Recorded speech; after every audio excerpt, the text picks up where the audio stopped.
Как делаем сахарный сироп? Насыпаем приблизительно половина сахара баночки, можно меньше. Вот. От 30 до 40 до 50% можем насыпать сахара. Сахар насыпаем приблизительно на глазок. Сейчас покажу, как это выглядит. Вот. Приблизительно баночка должна быть вот так, меньше половины, чуть-чуть меньше половины. Половина здесь, вот, это чуть-чуть меньше половины. Холодной водой сахар растворяется очень хорошо.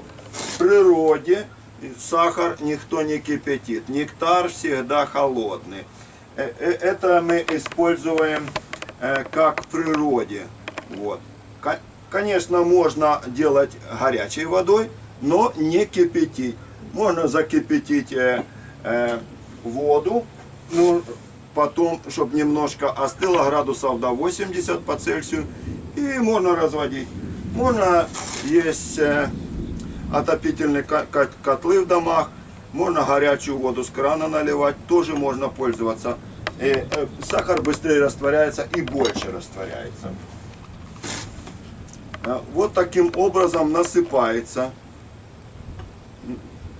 Можно сделать специальную мерку, мерочная это самая кружечка, и сыпать это тоже очень хорошо, если вы хотите. Ну, приблизительно половина, не больше половины. Вот, потому что если больше половины, сахар с трудом растворяется. Так как мы, с чем это полезно? Мы стараемся сэкономить время. То есть у людей часто не хватает времени. Поэтому мы делаем как можно экономичнее и как можно быстрее. Вот. Что именно? Холодная вода это экономичнее. Не надо кипятить, затрагивать время. Вот. Если у вас есть время и вы можете заниматься, вы не на работе, вы на пенсии, то вы можете заниматься, подогреть воду. То есть вам нравится работать, вы можете это делать. Но те люди, которые работают, у них часто нет времени, они загружены, поэтому этот вариант самый экономичный по времени, как говорится. Как можно быстрее можно сделать. Если какие недоработки, вы можете доработать, усмотрели, легче исправить тот вариант, который уже есть, чем придумать свой. Чем выгодно этот вариант?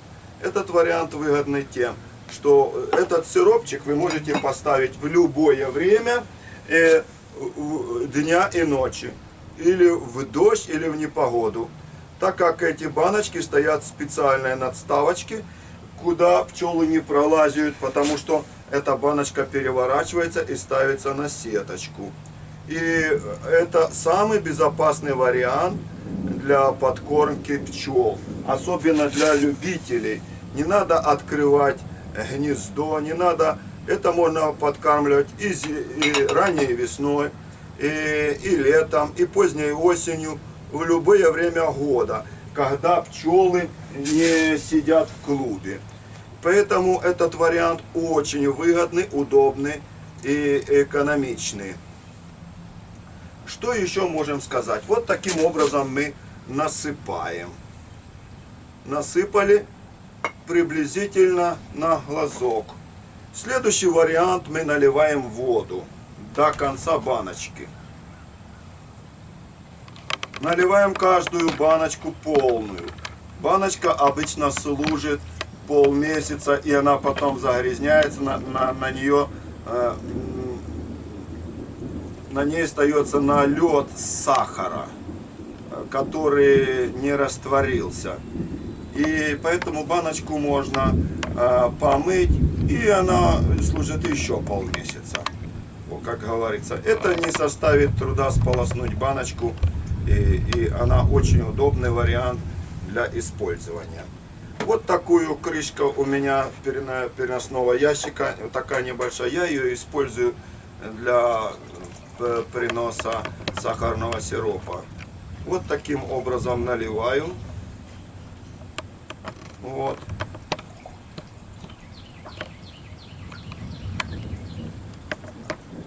Кто-то говорит, что пчелам это один к одному много выпаривать.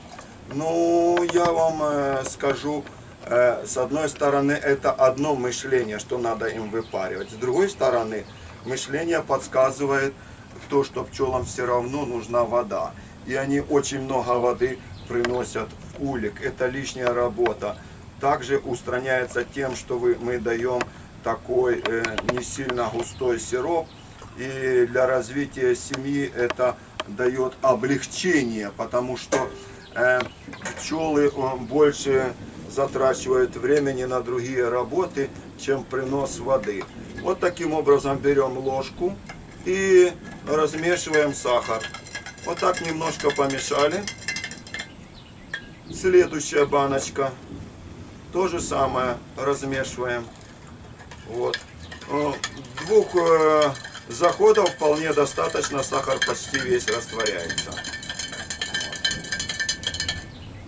Следующая баночка. Вот таким образом. Кто не знает, как делать, и для него приготовление сиропа будет большая морока, может посмотреть этот клип и взять во внимание, как быстро, экономично и безопасно прокармливать пчел. Потому что этот вариант используют русские давно. Этот вариант я получил от старых пчеловодов, которые в свое время передали. Я думаю, что этот вариант, я просматривал на YouTube, используют многие люди. И они с успехом используют и не имеют болезненных укусов для себя, особенно те, которые имеют аллергию или еще что-то, но любят заниматься пчелами. И вообще укус — это, конечно, неприятное ощущение даже для пчеловода, который многолетним стажем занимается. Поэтому мы рекомендуем, точнее я рекомендую всем использовать, любителям, этот вариант. Первое, что удобно мыть баночки. Второй вариант, безопасно, пчелы не кусают. Безопасно для пчел, не открывается гнездо, не нарушается тепловой режим гнезда в любое время года, зимой, летом, весной, вернее ранней весной, зимой мы не прикармливаем. Или поздней осенью, когда нам нужно нарастить пчел, мы, конечно, обязаны прикормить. То есть периодически давать прикормку. Если мы не даем периодически прикормку, пчелы просто-напросто не могут развивать, немножко перелили, не могут развивать расплод, потому что всякий раз, когда мы даем периодически прикормку, матка сеет постоянно, с великим постоянством расплод, яички. И, как правило, в этом году я уже около месяца давал прикормку, где-то с 5 августа по 5 сентября, вот, 2012 год. И я имею сейчас в семьях по 9 рамок расплода. Из них большая часть запечатана, это обычно 7-6 рамок печатного расплода, а остальные 2-3 рамки открытого. Вот таким вариантом по второму заходу заходим, еще раз подмешиваем, и на дне остается небольшой осадок от сахара.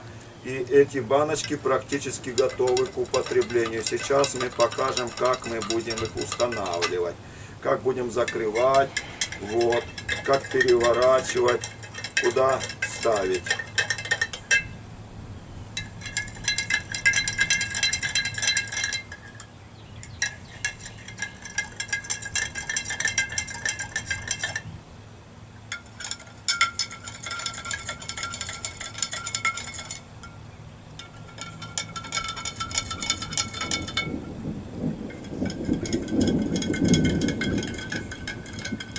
Так, какие еще тут нужно подмешать? Некоторых сахара было чуть-чуть побольше, поэтому приходится еще немножко подмешать их, и сахар растворяется.